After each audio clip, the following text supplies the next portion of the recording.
So let's move on to EA's conference. They start out with showing Plants vs. Zombies 2. Looks like it's only going to be on iOS, but I highly, highly doubt that. If PopCap was going to make a sequel to one of their best-selling games, they're going to put it on the PC or something else if they haven't already. Then they showed Plants vs. Zombies Garden Warfare, which is a third-person take on the on Plants vs. Zombies. It looks pretty cool. Looks like it's lighthearted fun. Looks like it could be a major hit for PopCap. So we'll see. Then they showed and the guy who announced it, he's like, man, we're at E3. This is crazy. I think his name was Dave or something. So Crazy Dave ends his whole ends the whole PopCap part of EA going in. Oh, by the way, Peggle 2 is coming out. So, and that lasted a whole 5 seconds, and we're like, yeah, Peggle 2. You know, then people are bitching like there's not more details about it. Like how much more info do you need on Peggle? You know what I mean? Then we have a more in-depth look behind the scenes with Titanfall. Like I said in part 1 of my E3 2013 review that I'm doing here. Could be cool. Could be great. We'll see.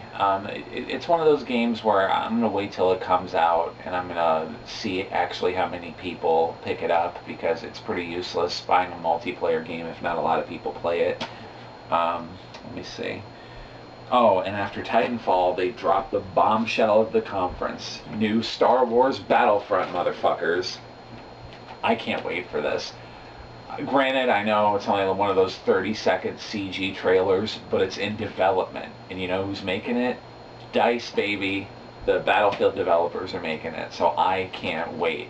As soon as they finish Battlefield 4, everyone knows now what they're going to work on, so that game, that's another day one purchase I'm making. Because I know a lot of people are going to play Battlefront. That was great back in the day, and it's probably going to be awesome now, so... Oh, and then we move on to Need for Speed Rivals.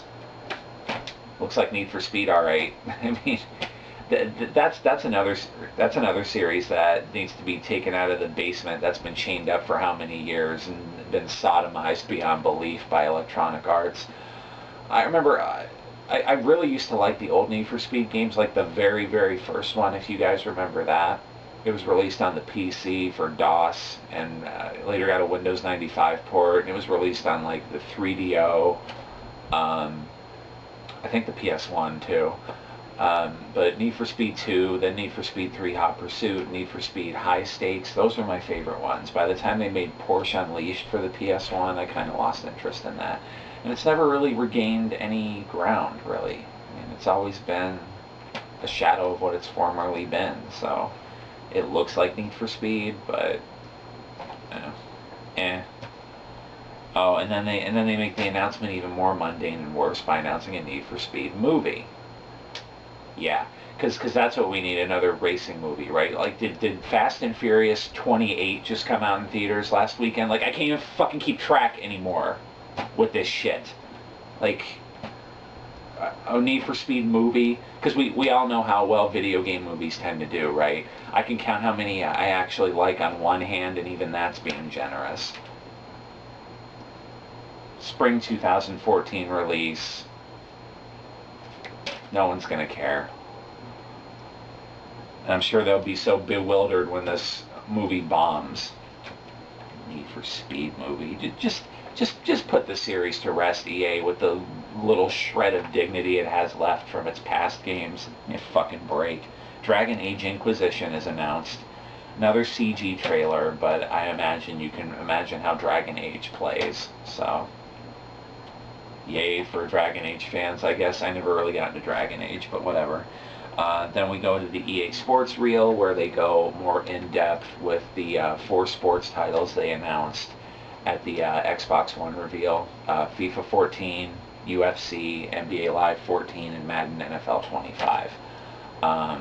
They showed off the graphics for NBA Live 14 with LeBron James, and they actually look pretty decent. But I really wish they would make a NHL game for next gen. I know NHL 14 is being made, but it's being made for this console generation.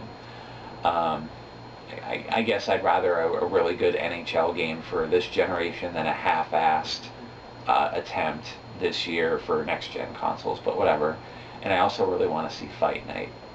Fight Night and NHL are probably my favorite ones. So I haven't played NHL in a few years, but they're both really, really good. But these I really don't.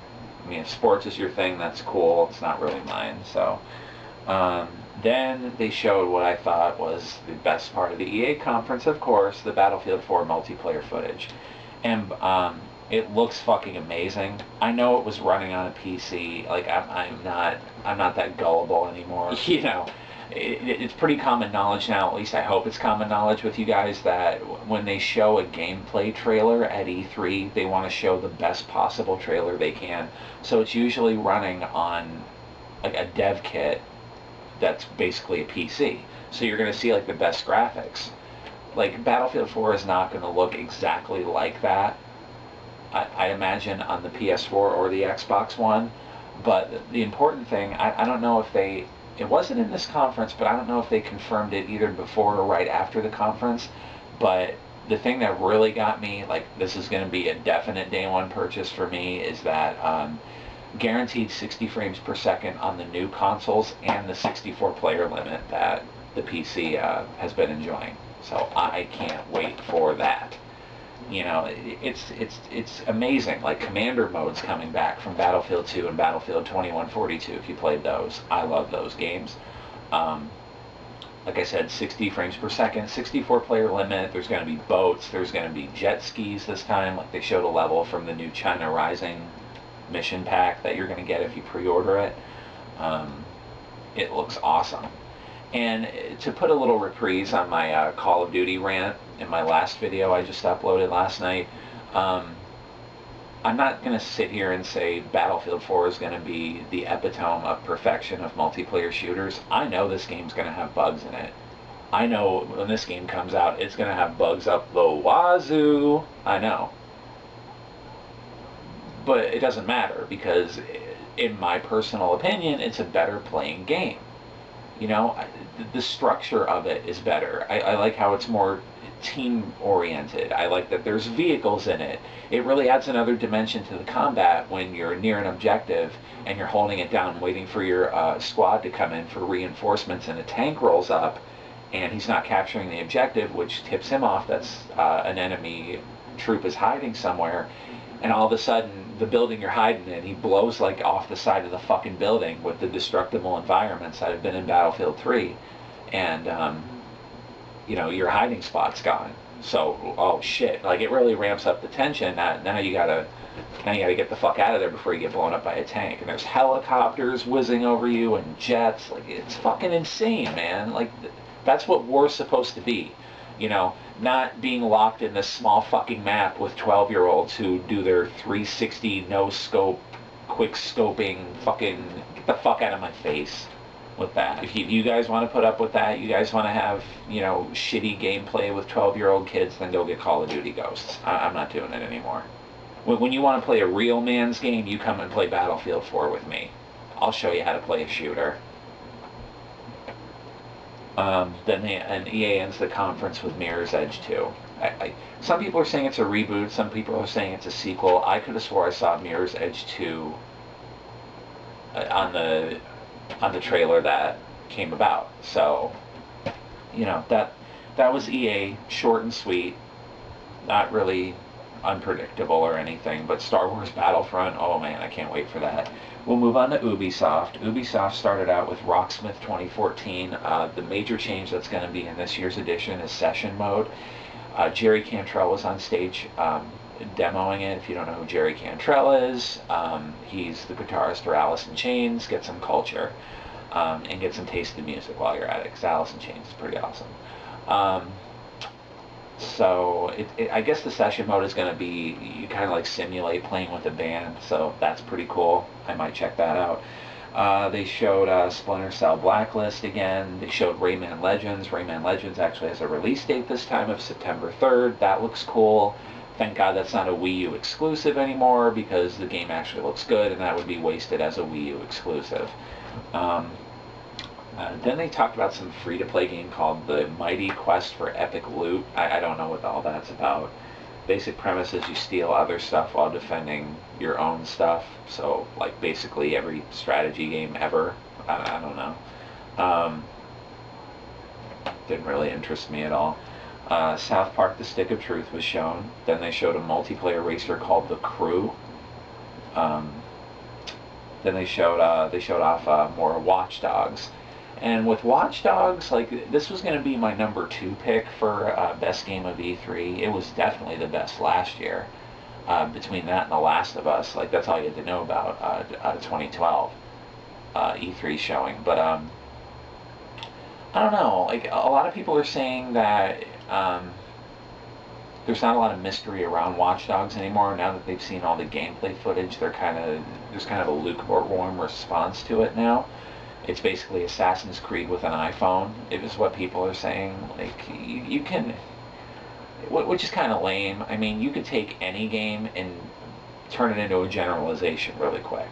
You know, it just, you know, wait till it comes out and wait till you can make a really good, formidable opinion on it. That's what I'm gonna do. I'm going to see how it plays first. I'm going to see what kind of reviews it gets, how buggy it fucking is when it comes out, because we know it's going to have bugs. I mean, just like my rant I said before, you're buying a base game, and you're going to be lucky if the base game even fucking works halfway decent. You know? Just, you can really do a lot with the industry nowadays by just being informed. Not only by voting with your wallet, but just by, if you're going to buy a game, know what you're getting into. You know, make an effort of not having any surprises when you buy something, because that's what I do. I'll do everything I can to test something out before I buy it. But the good products I like, I buy them. Simple as that. Just Dance 2014 is coming out.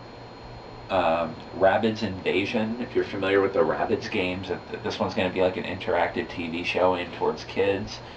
Looks cute. Obviously, I'm not really going to care for it. Assassin's Creed 4 Black Flag is coming out. Same verse, same as the first, and the second, and the third, and the fourth. What is this, like the 7th or 8th game in the series now, regardless of being called Assassin's Creed 4? Man, like this is getting to be it's getting to be like the Call of Duty of the action genre now. Like enough with the Assassin's Creed. I know they'll still keep making it, but I've had enough with it. How many times can you people play the same game? I don't get it. Then, if you're familiar with the Trials games, like the 2D stunt bike type games, Trials Fusion is coming to next gen, and Trials Frontier is coming to mobile platforms. So we got a double trouble release of the Trials games, so you can rip your hair out with the new Trials games coming out. I remember playing, I think it was Trials 2. Like, this was years and years ago. I think I have it on Steam, and that game was fucking hard. I mean, those games don't fuck around at all. I mean, they're fun, but you know, it takes real effort, and it takes intelligence to get through some of those tracks, because that game gets hard real fast. Then Ubisoft ends their conference with Tom Clancy's The Division. Looks like a neat squad-based shooter. The gameplay's shown. Don't know if the gameplay is really gonna be in the final product. See, like going back to what I said, you never know with these trailers. You know, I'm just looking for what kind of piques my interest and what doesn't. The Division's somewhere in the middle. That's one of those games I definitely have to see the finished product before I even think about playing it or buying it or whatever. So that's Ubisoft.